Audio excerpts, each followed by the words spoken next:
By now you should know that in graphic design, elements are not just thrown into the design space. Layout and composition is the main skill that you will have to master if you wish to become a professional designer.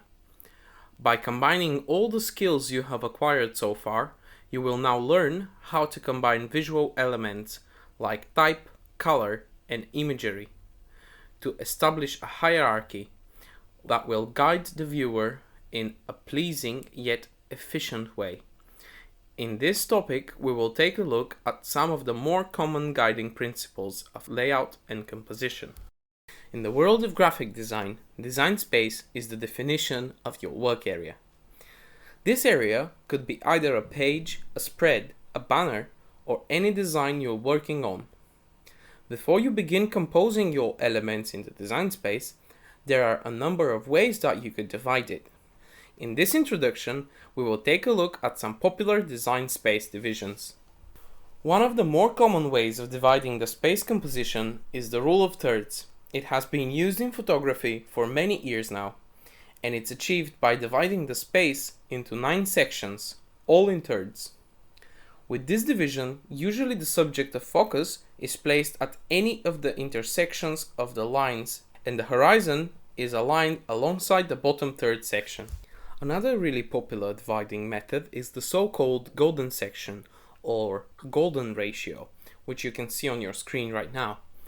There has been a lot of research put into the golden section, and it's a proven method for creating pleasing layouts that will have its elements in harmony. But different types of design projects require different types of layout. For example, when designing a banner, you won't really be able to divide it using the golden ratio, but you could easily divide it into columns as shown on the screen. And you could also expand on this and subdivide the sections for the different content that you would include. So, as you can see, there are many ways to divide the design space, and you should feel free to use whichever method you prefer. But a lot of times you will find yourself using columns to easily divide space and create your vision before you start placing in the graphic elements. Now that you have an understanding of design space and you're ready to start incorporating your elements, we should go over the 6 principles of design, the very first of which is balance.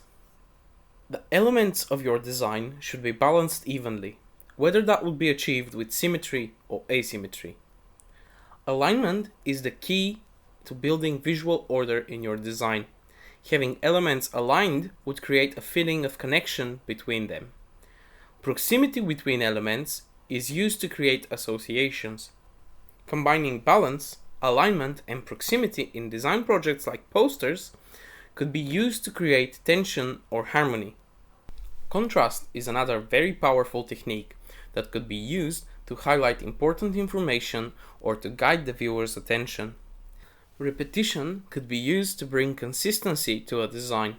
It could be used to build a tempo, which in turn could be interrupted for a nice visual effect that would instantly draw the viewer's attention.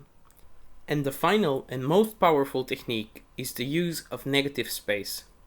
Through negative space and the relations between other objects and elements, we could force the viewer's brain to fill out shapes and elements that are not actually there, which could always be used as a very powerful attention-pulling technique.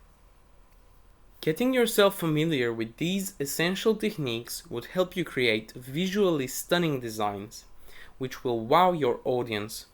You should experiment with your newly learned skills and try out different combinations as an easy practice. I suggest that whenever you finish working on a design, try and step away for a few minutes, refresh your mind, and come back to it before deciding it's completely finished. You might end up quite surprised and see possibilities that you wouldn't think of before.